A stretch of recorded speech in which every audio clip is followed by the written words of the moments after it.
ഇനിയൊരു ജന്മം കൂടി. നോവൽ തുടർച്ച. അധ്യായം 12.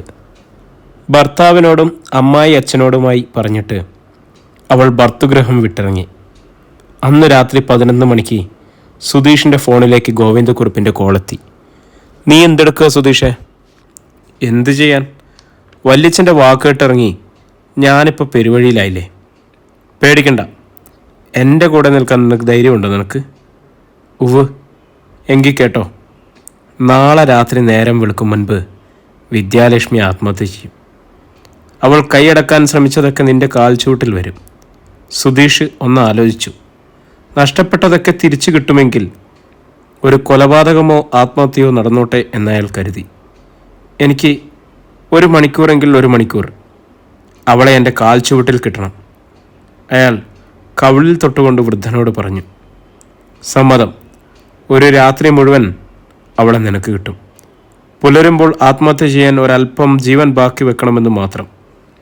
അയാൾ ചിരിക്കുന്നത് സുധീഷ് പകയോടെ കേട്ടുനിന്നു. അധ്യായം 19. രാവിലെ ഉണർന്നെഴുന്നേറ്റത് മുതൽ വിദ്യയുടെ മനസ്സ് അസ്വസ്ഥമായിരുന്നു. അകാരണവും അജ്ഞാതവുമായ ഒരശാന്തി ഹൃദയമിടിപ്പിനെ ഉയർത്തിക്കൊണ്ടിരുന്നു. പ്രഭാത ഭക്ഷണം കഴിക്കുമ്പോൾ വിദ്യ ശാരദാമണിയോട് സംസാരിക്കാൻ ശ്രമിച്ചു. അമ്മയുടെ മനസ്സിലെന്താ ഭാരപ്പെട്ടു കിടക്കുന്നത്?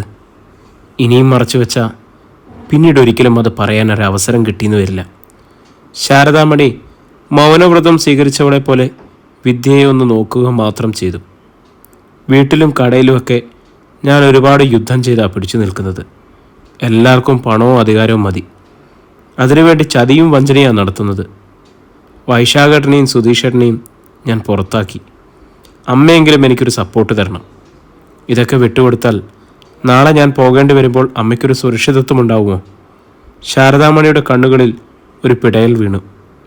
എന്നെ നോക്കണ്ട, നീ പൊയ്ക്കോണം, ഇവിടെ നിൽക്കരുത്. വിദ്യയ്ക്ക് നിസ്സഹായത തോന്നി. എവിടേക്ക് പോകണമെന്ന് കൂടി പറഞ്ഞതാ. ജീവിതകാലം മുഴുവൻ നോക്കിക്കോളാമെന്ന് വാക്ക് തന്നിട്ട് അമ്മയുടെ മോനല്ലേ എന്നെ ഉപേക്ഷിച്ചത്. എന്തിനത് ചെയ്തു എന്ന് പോലും പറയാതെ. വിദ്യയുടെ കവിൾത്തടങ്ങൾ വിറകൊണ്ടു. കണ്ണുകൾ പുകഞ്ഞ് നീരൊഴുകി. ശാരദാമണി നിർമ്മതയോടെ ഇരിക്കുന്നത് കണ്ട് അവൾക്ക് ശോഭം തോന്നി. അല്ലെങ്കിൽ അമ്മ പറ, ഇവരൊക്കെ കുറ്റപ്പെടുത്തുന്നത് പോലെ ഞാൻ കാരണമാണോ രാഹുൽ ജീവൻ ഉപേക്ഷിച്ചത്? ആ രാത്രി അമ്മയില്ലായിരുന്നോ ഇവിടെ? അമ്മയോട് പോലും പറയാതെയാണോ രാഹുൽ മരണക്കുരുക്കെടുത്ത് കഴുത്തിലിട്ടത്? ശാരദാമണിയുടെ മുഖത്ത് ഒരിടിമിന്നൽ പുളഞ്ഞു. വികാരവിക്ഷേപത്തിൻ്റെ പാരമ്യതയിൽ വിദ്യ അത് കണ്ടില്ല. പരസ്പര ബന്ധമില്ലാതെ എന്തെങ്കിലും പറഞ്ഞ് എന്നെ ഒഴിവാക്കിയിട്ട് എന്ത് രഹസ്യമാ അമ്മയ്ക്ക് മറച്ചു പിടിക്കേണ്ടത്? ശാരദാമണി പെടുന്നനെ കൈത്തലമുയർത്തി വിലക്കി. മതി, പോകാൻ പറഞ്ഞാൽ പൊയ്ക്കോണം. വിദ്യ മുഖം തുടച്ചെഴുന്നേറ്റു. വാതിക്കൽ ചെന്നിട്ട് അവൾ തിരിഞ്ഞു നിന്നു. ഈ മുറിയിൽ നിന്ന് ഞാൻ പൊയ്ക്കോളാം. പക്ഷേ എത്ര ശ്രമിച്ചാലും ഈ വീട്ടിൽ നിന്നും ഞാൻ പോകുന്ന അമ്മ കരുതണ്ട. എനിക്ക് ഒരു ഉത്തരം കിട്ടിയേ മതിയാവൂ. ശപഥം പോലെ പറഞ്ഞിട്ട് വിദ്യ ഇറങ്ങിപ്പോയി. ശാരദാമണി മരവിപ്പോടെ ഇരുന്നു. ശാരദാസ് വസ്ത്രവിഹാറിലേക്ക് പോകും മുൻപ് വിദ്യ ശാരദാമണിയുടെ മുറി പൂട്ടാനായി ചെന്നു. രജനി അവൾക്കടുത്തേക്ക് വന്നു. ഇന്ന് മുരളിയേട്ടൻ വരും അമ്മയെ കാണാൻ. നീ ഈ മുറി പൂട്ടിയിട്ട് പോയാൽ ഞങ്ങളെന്ത് ഉത്തരം പറയും? ഇവിടെ നടക്കുന്ന വഴക്കും പിണക്കങ്ങളുമൊക്കെ ഏട്ടനെ അറിയിക്കണോ? ഓരോ കള്ളത്തരങ്ങളും പറഞ്ഞ് അമ്മയ്ക്ക് തോന്നിയ ഗുളികകൾ കൊടുത്ത് ഇനിയും മയക്കി കിടത്താമെന്ന് ചേച്ചി വിചാരിക്കണ്ട. ദേഷ്യമുണ്ടെന്ന് കരുതി എന്തിനും ഏതിനും നീ ഇങ്ങനെ സംശയം പറയില്ലേ വിദ്യയെ? മുരളിയേട്ടൻ ഡോക്ടറെ കണ്ട് പ്രിസ്ക്രിപ്ഷൻ അനുസരിച്ച് വാങ്ങുന്ന ഗുളികകളത്. എനിക്കത്ര വിശ്വാസം വരുന്നില്ല. ആരെയും കാണിക്കാതെ ആ ടാബ്ലറ്റ്സൊക്കെ ഒളിപ്പിച്ച് വെച്ചിരിക്കുന്നതിൽ തന്നെ ഒരു കള്ളത്തരമുണ്ട്. രജനി അവളെ ഒന്ന് നോക്കിയിട്ട് മുറിയിലേക്ക് പോയി. അലമാരയിൽ നിന്നും മെഡിസിൻ ബോക്സ് എടുത്താണ് രജനി തിരിച്ചു വന്നത്. അത്രയ്ക്ക് സംശയമാണെങ്കിൽ നീ ഇത് കൊണ്ടുപോയി ഏതെങ്കിലും ഡോക്ടേഴ്സിനെ കാണിച്ച് ചെക്ക് ചെയ്യ്. മരുന്നാണോ വിഷമാണോ കൊടുക്കുന്നതെന്ന് അറിയാലോ. ഇതിൻ്റെ പേരിൽ ഇനി മുറി പൂട്ടിയിടണ്ട. ഒന്ന് ആലോചിച്ചിട്ട് വിദ്യ ബോക്സ് വാങ്ങി. ശരി, തൽക്കാലം ഞാൻ പോവുക. തിരിച്ചു വരുമ്പോൾ അമ്മയെ കണ്ടാൽ എനിക്ക് തിരിച്ചറിയാം എന്തെങ്കിലും മാറ്റമുണ്ടോന്ന്. ബാക്കി അപ്പോൾ പറയാം. വിദ്യ പുറത്തേക്ക് പോയി. രജനിയുടെ മുഖത്ത് ഒരു പരിഹാസച്ചിരി മിന്നി. ഗോവിന്ദക്കുറുപ്പിൻ്റെ ഗൂഢപദ്ധതിയുടെ 1ാം ഘട്ടമാണ് അരങ്ങേറിയതെന്ന് വിദ്യയ്ക്ക് മനസ്സിലായില്ലായിരുന്നു. വിദ്യ പോയി കഴിഞ്ഞപ്പോൾ രജനി മുരളീകൃഷ്ണൻ്റെ നമ്പറിലേക്ക് വിളിച്ചു. മുരളിയേട്ടാ, അമ്മയ്ക്ക് തീരെ സുഖമില്ല. 2 ദിവസമായി വല്ലാത്ത ബഹളമാണ്. ഹോസ്പിറ്റലിൽ കൊണ്ടുവന്ന് കാണിക്കണം. ഞാൻ വന്നോളാം, നീ കൂടി വരണം ഹോസ്പിറ്റലിലേക്ക്, മുരളി പറഞ്ഞു. അത് പറ്റില്ല, എനിക്ക് പൊൻകുന്നത്ത് വരെ പോകേണ്ട അത്യാവശ്യമുണ്ട്. പ്രമീളച്ചയെ കൊണ്ടുവന്നാൽ മതി. അവൾക്ക് കുഞ്ഞിനെ ഇട്ടിട്ട് വരാൻ കഴിയുമോ? മുരളിയേട്ടൻ എങ്ങനെയെങ്കിലും മാനേജ് ചെയ്യും. എനിക്ക് തീരെ നിവൃത്തിയില്ലാഞ്ഞിട്ടാ, രജനി പറഞ്ഞൊഴിഞ്ഞു. 11 മണിയായപ്പോൾ മുരളിയും ഡ്രൈവറും നെടുമ്പുരയ്ക്കലെത്തി. മുരളിയേട്ടൻ എന്താ ഒരു ക്ഷീണം പോലെ? രജനി ചോദിച്ചു. പ്രായമായി വരികയല്ലേ, ചില വയ്യായികളൊക്കെ ഉണ്ട്. 37 ഇത്ര വലിയ പ്രായം? ഈ മുടിയൊക്കെ ഒന്ന് ഡൈ ചെയ്തുകൂടെ? വേഷത്തിലും ശ്രദ്ധയില്ല. എന്തിനാ ഈ പുറമോടികളൊക്കെ? ശ്വാസം നിന്ന 2 ദിവസം തികച്ചുണ്ടോ ഇതൊക്കെ? മുരളി സംസാരിക്കുമ്പോൾ വായുവിൽ മദ്യഗന്ധം പടർന്നുകൊണ്ടിരിക്കുന്നു. രാഹുലിൻ്റെ മരണം അയാളിൽ വിരക്തി നിറച്ചിരുന്നു. മനുഷ്യജീവിതവും അതിൻ്റെ പ്രതീക്ഷകളുമൊക്കെ മരണമുരമ്പിലെത്തി നിഷ്ഫലമായി തീരുന്നുവെന്ന ചിന്ത അയാളെ ഉലച്ചു കളഞ്ഞു. ശാരദാമണിയുമായി മുരളി പോയതോടെ സുധീഷ് ഗോവിന്ദക്കുറുപ്പിനെ വിളിച്ചു. ഇനി താമസിക്കണ്ട, നിങ്ങൾ പൊൻകുന്നത്തേക്ക് പൊയ്ക്കോ, വൃദ്ധൻ നിർദ്ദേശിച്ചു. അവൾ വരുമ്പോൾ അമ്മയെ കണ്ടില്ലെങ്കിൽ പ്രശ്നമുണ്ടാക്കും. പോലീസിനെ വിളിക്കാൻ പോലും മടിക്കില്ല, സുധീഷ് സംശയത്തോടെ പറഞ്ഞു. അതൊന്നും നീ പേടിക്കണ്ട, ഇവിടുത്തെ SI മോഹൻദാസ് നമ്മുടെ കക്ഷിയാ. ഇന്ന് രാത്രി അവളെ തനിച്ചു കിട്ടണം. അതിനുള്ള വഴികൾ എല്ലാം ഞാൻ കണക്കുകൂട്ടി വെച്ചിട്ടുണ്ട്. ഒരു കാര്യം കൂടി നീ ചെയ്യണം. പോകും മുമ്പ് അവിടുത്തെ അലമാരകളെല്ലാം പരിശോധിക്കണം. ഗോവിന്ദക്കുറുപ്പ് ഫോണിലൂടെ കുറച്ച് നിർദ്ദേശങ്ങൾ കൂടി നൽകി.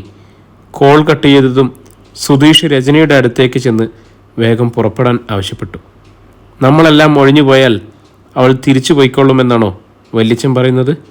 രജനിക്ക് അവരുടെ പദ്ധതികളെക്കുറിച്ച് അത്രയേ അറിയൂ. നോക്കാം, തനിച്ചിവിടെ എത്ര ദിവസം അവൾക്ക് കഴിയാൻ പറ്റും? അവളേത് മരുഭൂമിയിൽ ചെന്നാലും പിടിച്ചു നിൽക്കും. അല്ലെങ്കിൽ ഇത്ര പെട്ടെന്ന് ഇവിടെ വന്ന് വീട്ടിലും കടയിലും ഒക്കെ അധികാരം പിടിച്ചെടുക്കാൻ കഴിയുമോ? എന്തായാലും നമുക്കിനി നിൽക്കണ്ട, പോകാം. വെറുതെ അങ്ങനെ പോകാനോ? 2 വാക്ക് അവളോട് പറയാതെ ഞാൻ വരുന്നില്ല, രജനി ദൃഢസ്വരത്തിൽ പറഞ്ഞു. ഉച്ചയ്ക്ക് പാഴ്സലുമായി വന്ന വിദ്യ ശാരദാമണിയെ കാണാതെ അമ്പരന്നു. അവൾ പരിഭ്രാന്തിയോടെ സുധീഷിൻ്റെ മുറിവാതിക്കൽ തട്ടി വിളിച്ചു. രജനിയാണ് വാതിൽ തുറന്നത്. അമ്മയുടെ വിദ്യ ചോദിച്ചപ്പോൾ രജനിയുടെ മുഖത്ത് പരിഹാസം തെളിഞ്ഞു. മുണ്ടക്കയത്ത് പോയി തിരക്ക്, നിന്റെ അമ്മ അവിടെയല്ലേ താമസം? ശാരദാമ്മയുടെ കാര്യമാണ് ഞാൻ ചോദിച്ചത്. ബെഡിനടിയിലോ അലമാരയിലോ അരിക്കലത്തിലോ ഒക്കെ ചെന്ന് പരിശോധിക്കുക. പൂട്ടിക്കെട്ടി നീ സൂക്ഷിച്ചിരിക്കുന്ന നിധിയല്ലേ? എല്ലാ മുറികളിലെയും അലമാരകൾ പരിശോധിച്ച് സുധീഷ് ഒരു പ്ലാസ്റ്റിക് കവറുമായി അവിടേക്ക് വന്നു.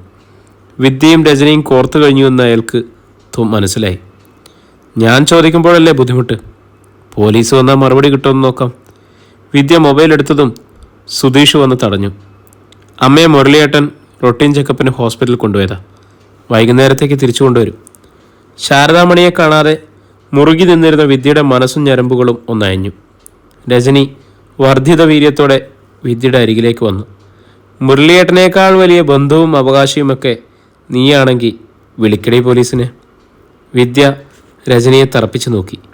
പ്രതീക്ഷിക്കാത്ത നിമിഷത്തിൽ രജനി കൈവീശി വിദ്യയുടെ മുഖത്തടിച്ചു. ഇതുകൂടി ചേർത്ത് നീ പരാതി കൊടുത്തേക്ക്. നീ കാണിച്ച അഹങ്കാരത്തിനുള്ള എൻ്റെ സമ്മാനമാണ്. അടിയുടെ ശക്തിയിൽ ചെരിഞ്ഞുപോയ ശിരസ് നിവർത്തി വിദ്യ രജനിയെ നോക്കി. ഒരിരമ്പൽ പാദം മുതൽ നെറുക വരെ ഇരച്ചു വന്നുവെങ്കിലും വിദ്യ നിയന്ത്രിച്ചു. എത്രയൊക്കെ വില കുറഞ്ഞ പ്രകടനങ്ങൾ നടത്തിയാലും രാഹുലിൻ്റെ ചേച്ചിയാണ് ഇവർ. സുധീഷ് വേഗം വന്ന് രജനിയുടെ കയ്യിൽ പിടിച്ചു. നീ എന്താ രജനി ഈ കാണിക്കുന്നത്? ഇവിടുന്ന് ഇറങ്ങിപ്പോകും മുമ്പ് ഇത്രയെങ്കിലും ഇവൾക്ക് കൊടുക്കണമെന്ന് ഞാൻ പണ്ടേ തീർച്ചപ്പെടുത്തിയിരുന്നതാ, രജനി കഠിന വൈര്യത്തോടെ പറഞ്ഞു. എന്തിനാ ഇനി വഴക്കും ബഹളമൊക്കെ? നമ്മൾ ഇറങ്ങാൻ തീരുമാനിച്ചല്ലേ? സുധീഷ് രജനിയെയും കൂട്ടിക്കൊണ്ട് മുറിയിലേക്ക് പോയി. വിദ്യ പതിയെ കവിളിൽ തൊട്ടുനോക്കി. വായ്ക്കുള്ളിൽ ഒരു നീറ്റൽ അവൾക്ക് അനുഭവപ്പെട്ടു. സുധീഷും രജനിയും മീനുമോളും 10 മിനിറ്റിനുള്ളിൽ കാലിൽ കയറി യാത്രയായി. വീട് പുറമേ നിന്നും പൂട്ടിയാണ് വിദ്യ ടെക്സ്റ്റൈൽസിലേക്ക് മടങ്ങിപ്പോയത്. ക്യാബിനിൽ ചെന്ന് അവൾ മുരളീകൃഷ്ണൻ്റെ നമ്പറിലേക്ക് വിളിച്ചു. ബെല്ലടിച്ചു തീർന്നതല്ലാതെ ആരും കോൾ എടുത്തില്ല. വിദ്യയുടെ ടെൻഷൻ കണ്ട് മാനേജർ ശേഖർ ആശ്വസിപ്പിച്ചു. മുരളി സാറ് തന്നെയാണ് അമ്മയെ ചെക്കപ്പിന് കൊണ്ടുപോകുന്നത്. വൈകിട്ട് തിരിച്ചു വന്നില്ലെങ്കിൽ നമുക്ക് അന്വേഷിക്കാം. വൈകുന്നേരമായപ്പോൾ വിദ്യ കൂടുതൽ അസ്വസ്ഥയായി. ഒരു ആപൽ ഭീതി അവളെ ഗ്രസിച്ചു തുടങ്ങിയിരുന്നു. വിദ്യ ഫോണെടുത്ത് ചന്ദ്രശേഖരൻ്റെ നമ്പറിലേക്ക് വിളിച്ചു. ഏതാനും തവണ ബെല്ലടിച്ചപ്പോൾ ബിസിയാക്കി വിടുന്ന ടോൺ കേട്ടു. വിദ്യയ്ക്ക് മനസ്സിലൊരു പുകച്ചിൽ തോന്നി. അച്ഛനെ ധിക്കരിച്ചത് അത്ര വലിയ തെറ്റാണോ? എത്ര കൊടിയ വഞ്ചനയാണ് അച്ഛൻ തന്നോടും മനുവേട്ടനോടും കാണിച്ചത്. അതിനെതിരെ ഉയർത്തിയ പ്രതിഷേധം അച്ഛന് മനസ്സിലാക്കാൻ കഴിയില്ലേ? ഏതാനും മിനിറ്റുകൾ കഴിഞ്ഞപ്പോൾ വിമലയുടെ കോൾ വിദ്യയുടെ ഫോണിലേക്ക് വന്നു. അച്ഛൻ അമ്മയെ വിളിച്ച് പറഞ്ഞതാവും താൻ വിളിച്ച കാര്യം. വിദ്യ ആ കോൾ അറ്റൻഡ് ചെയ്തില്ല. 5:30 മണിയായപ്പോൾ ശേഖരെ കാര്യങ്ങൾ പറഞ്ഞേൽപ്പിച്ചിട്ട് വിദ്യ വീട്ടിലേക്ക് പോകാൻ ഇറങ്ങി. അവൾ സെക്യൂരിറ്റി ഗോപിയേട്ടനെ വിളിച്ച് ഒരു നൈറ്റ് ഡ്യൂട്ടി ഏൽപ്പിച്ചു. ഇവിടുത്തെ ഡ്യൂട്ടി കഴിയുമ്പോൾ നെടുമ്പുരക്കിലേക്ക് വരണേ. രാത്രി ഞാൻ തനിച്ചാ. അവിടെ ഔട്ട് ഹൗസിൽ തങ്ങാം. ഗോപിയേട്ടൻ സമ്മതിച്ചു. വിദ്യ രാഹുലിൻ്റെ കാർ ഡ്രൈവ് ചെയ്ത് വീട്ടിലേക്ക് പോയി. 7 മണിയായപ്പോൾ ഗോപിയേട്ടൻ്റെ കോൾ വന്നു. മോളെ, നൈറ്റ് ഡ്യൂട്ടിക്കുള്ള സുകുമാരൻ 9 മണിക്ക് എത്തൂ. അവൻ വന്നു കഴിഞ്ഞാൽ ഞാൻ വീട്ടിലേക്ക് വരാം. കോൾ മുറിഞ്ഞതും വിദ്യ ഒന്ന് ആലോചിച്ചിട്ട് മനുപ്രസാദിൻ്റെ നമ്പർ ഡയൽ ചെയ്തു. ഒരാവശ്യം വന്നാൽ അഭിമാനം വ്രണപ്പെടാതെ വിളിക്കാൻ മനുവേട്ടനല്ലേ ഉള്ളൂ. ഈ വലിയ വീട്ടിൽ താൻ തനിച്ചേ ഉള്ളൂ എന്ന് പറഞ്ഞു വെച്ചേക്കാം. മനുവിൻ്റെ നമ്പറിലേക്ക് ആദ്യം കോൾ പോയില്ല. പിന്നീട് വിളിച്ചപ്പോഴെല്ലാം സ്വിച്ച് ഓഫ് ആണെന്ന് അറിയിപ്പ് കിട്ടി. ഇരുട്ട് എല്ലായിടത്തേക്കും വ്യാപിച്ചു കഴിഞ്ഞിരുന്നു. വിദ്യ വീട്ടിനകത്തും പുറത്തുമുള്ള എല്ലാ ലൈറ്റുകളും പ്രകാശിപ്പിച്ചു. ശാരദാമണിയുമായി മുരളി തിരിച്ചെത്തുമെന്നുള്ള പ്രതീക്ഷയുള്ളതുകൊണ്ട് അവൾ കഞ്ഞി തയ്യാറാക്കിയിരുന്നു. ചമ്മന്തി കൂടി അരയ്ക്കാമെന്ന് കരുതി തേങ്ങ എടുത്ത് ഉടയ്ക്കുമ്പോൾ മുറ്റത്തേക്കൊരു വാഹനം വന്നു നിൽക്കുന്ന ശബ്ദം കേട്ടു. വിദ്യ മുൻവശത്തേക്ക് ചെല്ലുമ്പോൾ കോളിംഗ് ബെൽ ശബ്ദിച്ചു തുടങ്ങി. വിദ്യ ചെന്ന് ചനൽ കാട്ടൻ മാറ്റി നോക്കി പരിഭ്രാന്തി നിറഞ്ഞ മുഖത്തോടെ സുധീഷ് സിറ്റൗട്ടിൽ നിൽക്കുന്നു. വിദ്യ ജനാല തുറന്നപ്പോൾ അയാൾ അടുത്തേക്ക് വന്നു. വിദ്യേ, ഒരു പ്രശ്നമുണ്ട്. വേഗം പുറപ്പെട്. എങ്ങോട്ട്? കാഞ്ഞിരപ്പള്ളിക്ക്. ഹോസ്പിറ്റലിൽ നിന്നും മുരളിയേട്ടൻ വിളിച്ചിരുന്നു. ശാരദാമ്മ മരിച്ചു. 1000 അടരുകളോടെ ഒരു നിലയമിട്ട് പൊട്ടിച്ചിതറി. അവൾ ജനലരികിൽ മുറുക്കെ പിടിച്ചു. ഹാർട്ട് അറ്റാക്കായിരുന്നു. മുരളിയേട്ടൻ്റെ റൂമിൽ പണമിരിപ്പുണ്ട്. അതെടുത്തുകൊണ്ട് എല്ലാം പറഞ്ഞു. അലമാരയുടെ കീ തന്നു വിട്ടിട്ടുണ്ട്. സുധീഷ് താക്കോൽ ഉയർത്തി കാണിച്ചു. നീ വാതിൽ തുറക്ക്. സുധീഷ് പറഞ്ഞ വാർത്തയുടെ നടുക്കത്തിലാണെങ്കിലും വിദ്യ ജാഗ്രതയോടെ കൈനീട്ടി. പണം ഞാനെടുത്തു തരാം. താക്കോലിങ്ങിതാ. സുധീഷിൻ്റെ മുഖം മങ്ങി. വിദ്യ വരുന്നില്ലേ കാഞ്ഞിരപ്പള്ളിക്ക്? രജനിയും മോളും കാറിലിരിപ്പുണ്ട്. ഞാൻ വന്നോളാം. ഇപ്പോഴില്ല. താക്കോലും വാങ്ങി വിദ്യ തിരിഞ്ഞു. മുരളീകൃഷ്ണനും പ്രമീളയും താമസിച്ചിരുന്ന മുറിയുടെ നേർക്ക് പോയി. മുറി തുറന്ന് അകത്ത് കയറിയ വിദ്യ ഒരു നിമിഷം ബുദ്ധിമാന്ദ്യം പിടിപെട്ടവളെ പോലെ നിന്നു. ശാരദാമ്മ മരിച്ചെന്ന വാർത്ത തീനാളങ്ങൾ പോലെ ഹൃദയത്തെ എരിയിച്ചുകൊണ്ടിരുന്നു. അവൾ അലമാരയ്ക്ക് അടുത്ത് ചെന്ന് താക്കോൽ കീഹോളിൽ കയറ്റി തിരിക്കാൻ ശ്രമിച്ചു. തിരിയുന്നില്ല. വിദ്യ താക്കോൽ ഊരിയെടുത്ത് പരിശോധിച്ചു. അത് ആ അലമാരയുടെ താക്കോലല്ലെന്ന് അവൾ തിരിച്ചറിഞ്ഞു. വരുമ്പോഴേക്കും ബോംബ് പൊട്ടുന്നത് പോലെ ഒരു ശബ്ദം കേട്ടു. വിദ്യ നടുക്കത്തിൽ മുറിയിൽ നിന്നും പുറത്തേക്കിറങ്ങി വന്നു. ഒരിക്കൽ കൂടി ഇടിശബ്ദം മുഴങ്ങി. ഒരു കതക് ചുമരിലേക്ക് വന്ന് ആഞ്ഞടിക്കുന്ന ശബ്ദം. വിദ്യ അടുക്കളയുടെ നേർക്ക് പാഞ്ഞു ചെന്നു. തകർക്കപ്പെട്ട അടുക്കള വാതിലിലൂടെ പാഞ്ഞു കയറി വരുന്ന അപരിചിതരായ 2 പുരുഷന്മാരെ കണ്ട് അവൾ നടുങ്ങി നിന്നു. അവർക്ക് പിന്നിലായി സുധീഷും കൂടി വന്നു. ചതി. വിദ്യയുടെ നെഞ്ചിൽ വെള്ളിടി വെട്ടി. പെട്ടെന്ന് അവൾ പിന്തിരിഞ്ഞോടാൻ ശ്രമിച്ചു. ഏതെങ്കിലും മുറിയിൽ കയറി വാതിലടയ്ക്കുകയായിരുന്നു ഉദ്ദേശം. മുമ്പേ വന്ന ഗുണ്ടകളുടെ രൂപഭാവമുള്ള പുരുഷന്മാരിൽ ഒരാൾ അവളുടെ കയ്യിൽ കയറി പിടിച്ചു. പിന്നാലെ എത്തിയവർ കൂടി സഹായിച്ചതോടെ നിമിഷങ്ങൾക്കുള്ളിൽ വിദ്യ ബന്ധനസ്ഥയാക്കപ്പെട്ടു. കുതിരിക്കൊണ്ടിരുന്ന വിദ്യയുടെ മുഖത്തേക്ക് പരിഹാസഭാവത്തിലൊന്ന് നോക്കിയിട്ട് സുധീഷ് ചെന്ന് മുൻവാതിൽ തുറന്നു. തുറന്ന വാതിലിലൂടെ കടന്നുവന്ന് നിലത്തേക്ക് മുട്ടിയ ഒരു ഊന്നുവടിയാണ് വിദ്യ ആദ്യം കണ്ടത്. ഗോവിന്ദൻകുറുപ്പിൻ്റെ പകയൂറുന്ന മുഖം കടന്നു വന്നു. പിന്നാലെ കത്തുന്ന കണ്ണുകളുമായി വൈശാഖ്.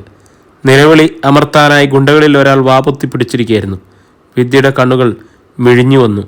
കൈയെടുക്ക് സെന്തിലേ. വൃദ്ധൻ തൊട്ടു മുമ്പിൽ നിന്നുകൊണ്ട് നിർദ്ദേശിച്ചപ്പോൾ സെന്തിൽ വിദ്യയുടെ മുഖം സ്വതന്ത്രമാക്കി. ഗോവിന്ദക്കുറുപ്പൊന്ന് പുഞ്ചിരിച്ചു. വിദ്യ അയാളെ അന്താളിപ്പോടെ നോക്കി. ഊന്നുവടി വായുവിലേക്ക് ഉയർന്നു പൊങ്ങിയത് വിദ്യ കണ്ടു. അതിൻ്റെ മധ്യത്തിലായി ഗോവിന്ദക്കുറുപ്പ് പിടിച്ചു. നീണ്ടു നിൽക്കുന്ന വളഞ്ഞ കൊത്തുപണികളുള്ള പിടിഭാഗം അയാൾ വിദ്യയുടെ മുഖത്തിനു നേർക്ക് ആഞ്ഞു വീശി. കനത്ത അടിയേറ്റ് വേച്ചുപോയ വിദ്യ ഗുണ്ടകളുടെ കയ്യിലെ പിടിയയച്ച് നിലത്തേക്ക് കുഴഞ്ഞു വീണു. തലച്ചോറിനുള്ളിലേക്ക് ഒരു കടന്നൽക്കൂട് പെട്ടി തുറന്നതുപോലുള്ള ഇരുട്ടും ഇരുമ്പലും മാത്രമേ വിദ്യയുടെ കാഴ്ചയിലും കേൾവിയിലും അവശേഷിച്ചുള്ളൂ. ആരൊക്കെയോ ചേർന്ന് തറയിൽ നിന്നും തന്നെ പിടിച്ചെഴുന്നേൽപ്പിക്കുന്നത് വിദ്യ അറിഞ്ഞു. പതിയെ കാഴ്ചകൾ തെളിഞ്ഞപ്പോൾ ഗോവിന്ദക്കുറുപ്പിൻ്റെ പകയൂറുന്ന മുഖം വിദ്യ കണ്ടു. എവിടെ പോയി കുഞ്ഞേ നിന്റെ ധൈര്യം? ശത്രുവിൻ്റെ കരുത്ത് എത്രയെന്ന് മനസ്സിലാക്കാതെ യുദ്ധത്തിനിറങ്ങിയാൽ തോൽവിയാണ് ഫലമെന്ന് നിനക്കാരും പറഞ്ഞു തന്നില്ലേ? എന്താ നിങ്ങളുടെ ഉദ്ദേശം? വീട്ടിൽ കയറി വന്ന് അക്രമം കാണിച്ചാൽ ചോദിക്കാൻ ആരുമില്ലെന്നാണ് വിചാരം? വിദ്യ വേദനയമർത്തി തൻ്റെ ഇടത്തോടെ ചോദിച്ചു. ഗോവിന്ദക്കുറുപ്പ് ഒരു പുച്ഛച്ചിരി ചിരിച്ചു. പെട്ടെന്ന് ഫോൺ ബെല്ലടിക്കുന്ന ശബ്ദമായിരുന്നു. ടേബിളിന് മേലെ ഇരിക്കുന്ന തൻ്റെ ഫോണിലേക്ക് വിദ്യ പ്രതീക്ഷയോടെ നോക്കി. വൈശാഖ് ടേബിളിനടുത്തേക്ക് ചെന്ന് മൊബൈൽ എടുത്തു നോക്കി. സേവ് ചെയ്യപ്പെടാത്ത ഏതോ നമ്പറിൽ നിന്നാണ് കോള്. വൈശാഖ് സ്ക്രീൻ വിദ്യ കാണുന്ന വിധത്തിൽ മൊബൈൽ അല്പം ഉയർത്തിപ്പിടിച്ചു. സാവധാനം വിരലുകൾ അയച്ചു. മൊബൈൽ തറയിലേക്ക് വീണ് നിശബ്ദമായി. വൈശാഖ് ഷൂസ് ഇട്ട കാൽ അതിൻ്റെ മേതയ്ക്ക് വെച്ച് ഒന്ന് ഞെരിച്ചു. തിരിച്ചിട്ട് മൊബൈൽ ചുവരിനു നേർക്ക് തൊഴിച്ചു വിട്ടു. വിദ്യ ഭയാശയായി. ഏതെങ്കിലും വിധത്തിൽ ഞങ്ങളുടെ കയ്യിൽ നിന്നും രക്ഷപ്പെടാമെന്നാണ് വിചാരമെങ്കിൽ അത് വേണ്ട. ഒരു പട്ടി പോലും നിന്റെ സഹായത്തിന് വരില്ല.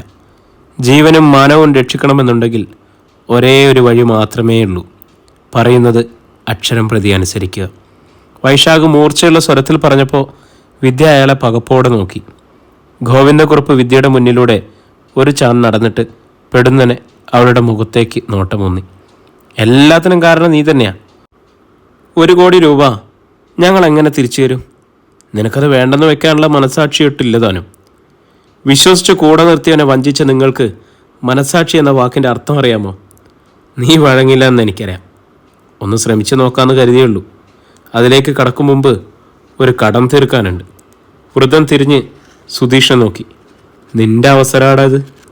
സുധീഷ് വിദ്യയുടെ മുമ്പിലേക്ക് വന്ന് കൈയുയർത്തി അവളുടെ കവിളിൽ കുത്തിപ്പിടിച്ചു. നിന്റെ ദേഹത്ത് തൊട്ടാ ഉടൻ പോലീസ് എത്തുമെന്നല്ലേടി നീ പറഞ്ഞത്?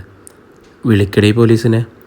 സുധീഷിൻ്റെ കൈത്തലം വിദ്യയുടെ താടിയിലൂടെ ഊർന്ന് കഴുത്തിലൂടെ അമർന്നിറങ്ങി ഇടതു തോളിലെത്തി. സെന്തിലും നടേഷനും ചേർന്ന് വിദ്യയുടെ കൈകൾ പിടിച്ചു വെച്ചിരിക്കുകയായിരുന്നു. സുധീഷിൻ്റെ വിരലുകൾ വിദ്യയുടെ ചുരിദാറിൻ്റെ ഇടത്തു സ്ലീവിന് മീതെ മുറുകി വന്നു. ഒറ്റ വലിക്ക് സുധീഷ് അത് താഴേക്ക് കീറിപ്പിളർത്തി. വിദ്യ നടുക്കമേറ്റതുപോലെ നഗ്നമായി തീർന്ന തൻ്റെ കൈയിലേക്കും സുധീഷിൻ്റെ മുഖത്തേക്കും നോക്കി. പോലീസിനെ വിളിച്ച് നിന്നെ ഞാൻ തൊട്ടെന്ന് പറയടി, സുധീഷ് പരിഹസിച്ചു. വിദ്യ കനലിളകുന്ന കണ്ണുകളോടെ അവനെ നോക്കി. എന്നെപ്പോലൊരു പെണ്ണിൻ്റെ മുമ്പിൽ വന്ന് വീരസ്യം വിളമ്പാൻ എത്ര പേരുടെ നട്ടല് വാടകയ്ക്ക് എടുക്കേണ്ടി വന്നടാ ശിഖണ്ഡി നിനക്ക്. മിണ്ടരുത് പട്ടിച്ച് നീ. സുധീഷ് ഭീഷണിയോടെ അവൾക്ക് നേരെ കൈചൂണ്ടി. വിദ്യ പകയോടെ ചോര കലർന്ന ഉമിനീർ അവൻ്റെ മുഖത്തേക്ക് തുപ്പി. എടീ, സുധീഷ് ചീറിക്കൊണ്ട് കൈവീശി. വിദ്യയുടെ മുഖത്ത് പലതവണ അടിച്ചു. വൈശാഖ് അവനെ കയറി പിടിച്ച്. അടങ്ങ് സുധീഷേ, നിനക്കിനി അവസരം തരാലോ. ഗോവിന്ദക്കുറുപ്പ് ശ്വാസിച്ചപ്പോൾ സുധീഷ് അടങ്ങി. അയാൾ വിദ്യയെ നോക്കി. വലിയ ആവേശമൊന്നും കാണിക്കരുത്. പറയുന്നതനുസരിച്ചാൽ നിനക്ക് മാനത്തോടെ ജീവിക്കാം. ഇല്ലെങ്കിൽ ഞാനേ ഉള്ളൂ വൃദ്ധനായിട്ട്. 4 പുരുഷന്മാർക്കിടയിൽ നാണം മറയ്ക്കാൻ ഒരു തൂവാലയെങ്കിലും അന്വേഷിച്ച് ഈ ഹാളിലൂടെ നീ നിരങ്ങേണ്ട വരും. വിദ്യയുടെ അസ്ഥികൾ പോലും തണുത്തുപോയി. ശീതരക്തമോടുന്ന ഒരു ക്രിമിനലാണ് തൻ്റെ മുമ്പിൽ നിൽക്കുന്ന ഈ കിളവനെന്ന് അവൾക്ക് ബോധ്യപ്പെട്ടു. ഞങ്ങളുടെ ഒപ്പുകൾ വാങ്ങി നീ കൈവശപ്പെടുത്തിയ പേപ്പേഴ്സും ചെക്ക് ബുക്കുകളും ഇവിടെ ഇല്ല എന്ന് പറഞ്ഞാൽ അതെവിടെ വെച്ച് എങ്ങനെ എടുക്കേണ്ടി വരുന്നത്ര സമയം നീ ശെന്തിലിൻ്റെയും നടേഷിൻ്റെയും കൂടെ തനിച്ചിരിക്കേണ്ടിയും വരും. വിദ്യയ്ക്ക് പേപ്പറുകൾ അവിടെ ഉണ്ടെന്ന് സമ്മതിക്കേണ്ടി വന്നു. ഞാനെടുത്തു തരാം. എൻ്റെ കയ്യിൽ കെട്ടഴിച്ചതാ. അത് വേണ്ട. നീ പറയും പോലെ വൈശാഖ് ചെയ്യും. ഏത് മുറി, ഏത് അലമാര, ഏത് കീ എല്ലാം പറഞ്ഞു. ശാരദാമണിയുടെ മുറിയിലായിരുന്നു പേപ്പേഴ്സ്. വൈശാഖ് അതെടുത്തു കൊണ്ടുവന്ന് ഗോവിന്ദക്കുറുപ്പിനെ ഏൽപ്പിച്ചു. ഇത് തന്നെയാണോ? ബുദ്ധൻ ചോദിച്ചു. അതെ, കത്തിച്ചേക്ക്. സുധീഷ് ലൈറ്റർ എടുത്ത് തെളിച്ചു. വൈശാഖ് പേപ്പറുകളും ചെക്ക് ലീഫുകളും വാങ്ങി തീനാളത്തിലേക്ക് നീട്ടിപ്പിടിച്ചു. വിദ്യയുടെ കൺമുന്നിൽ തീനാമ്പുകൾ ഉയർന്ന് പേപ്പറുകളിലേക്ക് പടർന്നു. അവളുടെ നനഞ്ഞ കണ്ണുകളിലെ മഞ്ഞ വെളിച്ചം പ്രതിഫലിച്ചു. ആ നിമിഷം കോളിംഗ് ബെൽ ശബ്ദിച്ചു. വിദ്യ പ്രതീക്ഷയോടെ വാതിക്കലേക്ക് നോക്കി. ഗോവിന്ദക്കുറുപ്പ് വൈശാഖനെ നോക്കി. വാതിൽ തുറക്ക്, ശത്രുവാണെങ്കിൽ ബാക്കി വെക്കണ്ട. വൈശാഖ് നടേശനെ നോക്കി. അയാൾ വിദ്യയുടെ മേലുള്ള പിടിവിട്ട് അരയിൽ നിന്നും ഒരു കത്തി വലിച്ചൂരി. തിളങ്ങുന്ന വായ്ത്തല വിദ്യയുടെ കഴുത്തോട് ചേർത്ത് പിടിച്ചു. ശബ്ദം പോടക്കൂടാതെ അവൻ വിദ്യയുടെ കാതിനരികിൽ നിന്നും കാറ്റുകുതുന്ന ശബ്ദത്തിൽ പറഞ്ഞു. വൈശാഖ് വാതിൽ തുറക്കാനായി നീങ്ങി. അധ്യായം 20. ലോക്കടുത്ത് വാതിൽ തുറന്ന വൈശാഖ് മുൻപിൽ നിന്ന ആളെ കണ്ട് ചെറുതായി അമ്പരന്നു. ശാരദാസിലെ സെക്യൂരിറ്റി ഗോപി. കുഴപ്പമില്ല എന്നൊരു കയ്യാങ്യം അകത്തേക്ക് നൽകിയിട്ട് വൈശാഖ് സിറ്റൗട്ടിലേക്ക് ഇറങ്ങി. വാതിൽ ചേർത്തിറക്കുകയും ചെയ്തു. എന്താ ഗോപി, താനെന്താ ഇവിടെ? വൈശാഖ് ഗൗരവത്തിൽ തിരക്കി. രാത്രി ഇവിടെ ഡ്യൂട്ടിക്ക് വരണമെന്ന് വിദ്യക്കുഞ്ഞ് പറഞ്ഞിരുന്നേ. ഇതെന്ത് ഡ്യൂട്ടി? അകത്ത് നിധി വല്ലതും കുഴിച്ചിട്ടുണ്ടോ കാവൽ നിൽക്കാൻ? താൻ പോകാൻ നോക്ക്.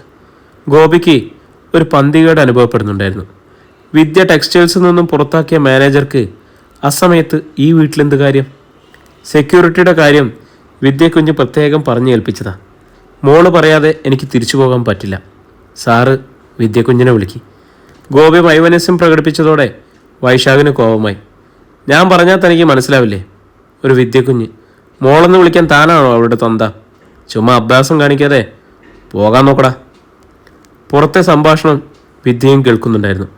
ഗോപിയേട്ടൻ തിരിച്ചു പോയാൽ അവസാന ആശ്രയം നഷ്ടപ്പെടുമെന്ന് അവൾക്ക് മനസ്സിലായി.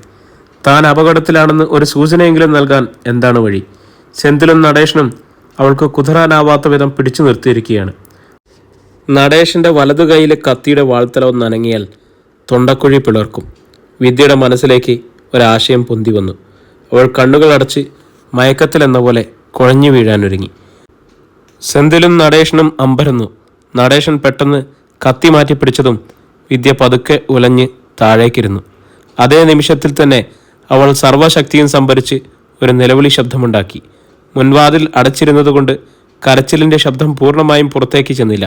പക്ഷേ ഗോപിയേട്ടൻ അപകടം തിരിച്ചറിഞ്ഞു. അയാൾ വൈശാഖിനെ കടന്ന് മുന്നോട്ട് കയറാൻ ശ്രമിച്ചു. നിൽക്കട അവിടെ. വൈശാഖ് കൈനീട്ടി തടഞ്ഞതും ഗോപി അരയിലെ ബെൽറ്റിൽ നിന്നും ലൈസൻസുള്ള തോക്ക് ഊരിയെടുത്തു. തടയല്ലേ വൈശാഖ് സാറേ, വാങ്ങുന്ന ശമ്പളത്തിനുള്ള ജോലി ഞാൻ ചെയ്തോട്ടെ. വൈശാഖ് അയാളുടെ മുറുകിയ ശബ്ദത്തിന് മുന്നിൽ ഒന്ന് പകച്ചു. ഗോപി ചെന്ന് ഡോർ ഹാൻഡിലിൽ തിരിച്ച് വാതിൽ തുറക്കാൻ ശ്രമിച്ചു. അതകത്തു നിന്നും ലോക്ക് ചെയ്തു കഴിഞ്ഞിരുന്നു. ഗോപി വാതിലിൽ ശക്തിയായി അടിച്ചു. വിദ്യക്കുഞ്ഞെ, വാതിൽ തുറക്ക്.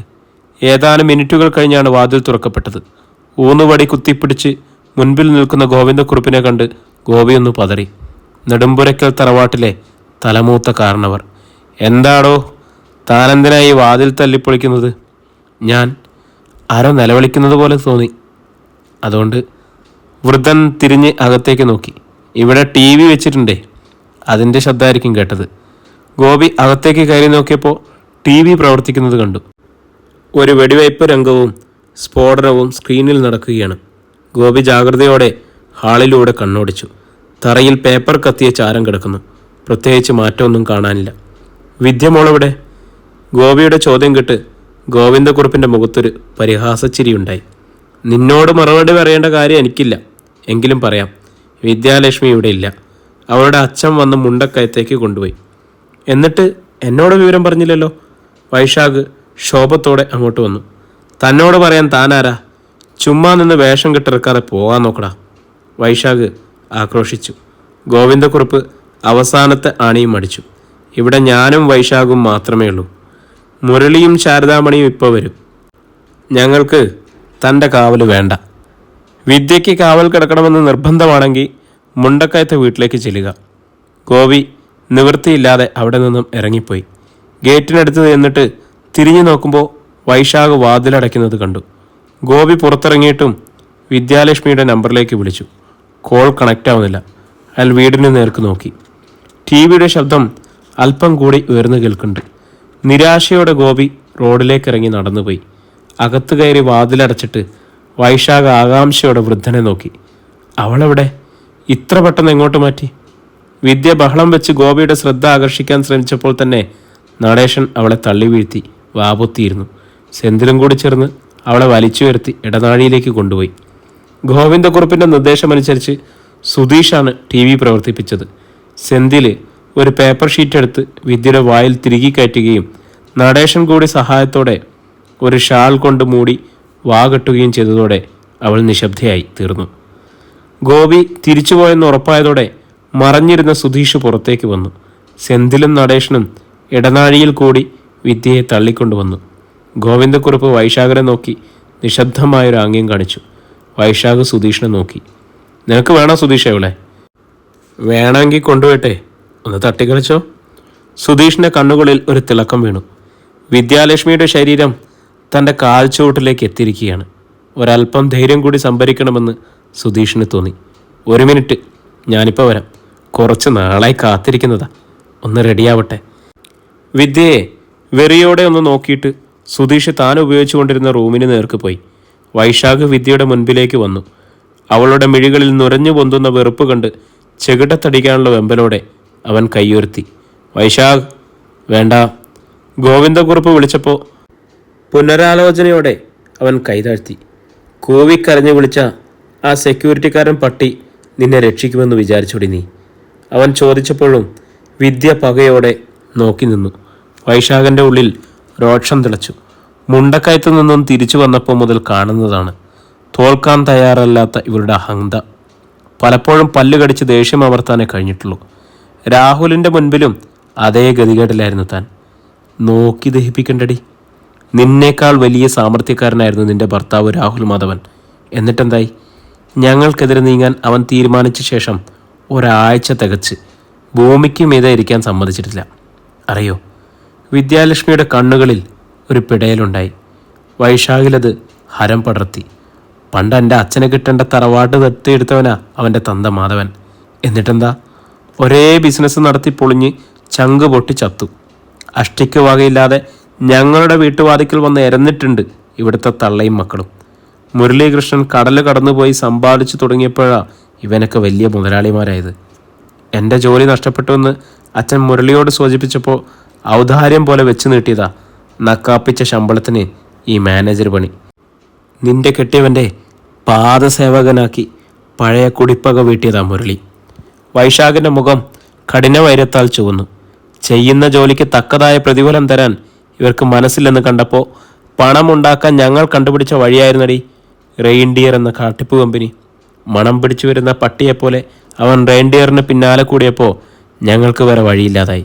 ഒരു രാത്രി വെളുത്തപ്പോൾ രാഹുൽ മാധവന് കിടപ്പുമുറിയിൽ തൂങ്ങി നിൽക്കേണ്ടി വന്നു. അതേ വിധി തന്നെയാണല്ലോ നീയും ചോദിച്ചു വാങ്ങിയത്. കഷ്ടം. വൈശാഖ് കൃത്രിമമായൊരു സഹതാപത്തോടെ വിദ്യയെ നോക്കി മുഖമിളക്കി. വിദ്യയുടെ ചേതനയെ പ്രകമ്പിതമാക്കിക്കൊണ്ട് ഒരിടിമിന്നൽ പാഞ്ഞു.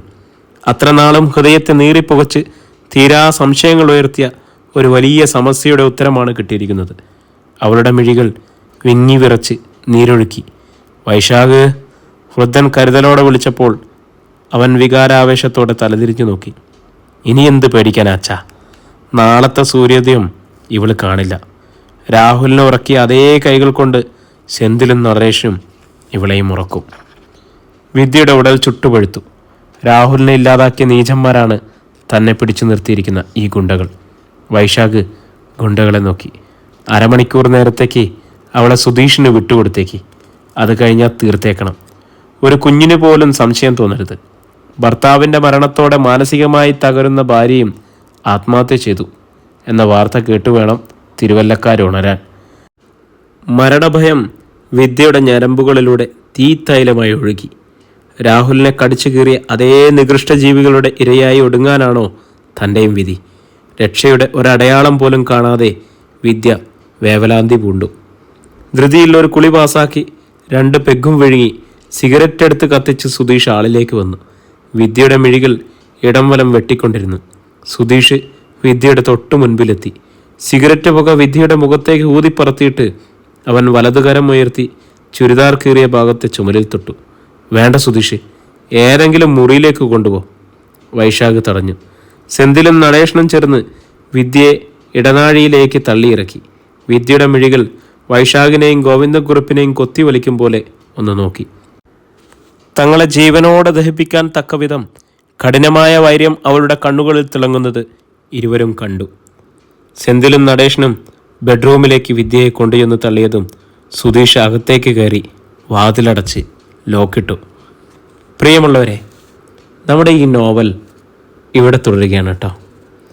വിദ്യയുടെ ജീവിതത്തിലൂടെയുള്ള യാത്രകളാണ് ഇപ്പോൾ നമ്മൾ പോയിക്കൊണ്ടിരിക്കുന്നത്. അപ്പോൾ ഇതിൻ്റെ അടുത്ത ഭാഗത്തിനായി നമ്മുടെ ചാനൽ ആരെങ്കിലും സബ്സ്ക്രൈബ് ചെയ്തിട്ടില്ലെങ്കിൽ സബ്സ്ക്രൈബ് ചെയ്യുക, ബെല്ലൈക്കൺ അമർത്തുക. നിങ്ങളുടെ അഭിപ്രായങ്ങൾ എന്ത് തന്നെയായാലും കമൻ്റായി രേഖപ്പെടുത്തുക. വീണ്ടും അടുത്ത അധ്യായമായി നാളെ രാത്രി നമ്മൾ കാണും. എല്ലാവർക്കും ശുഭദിനം.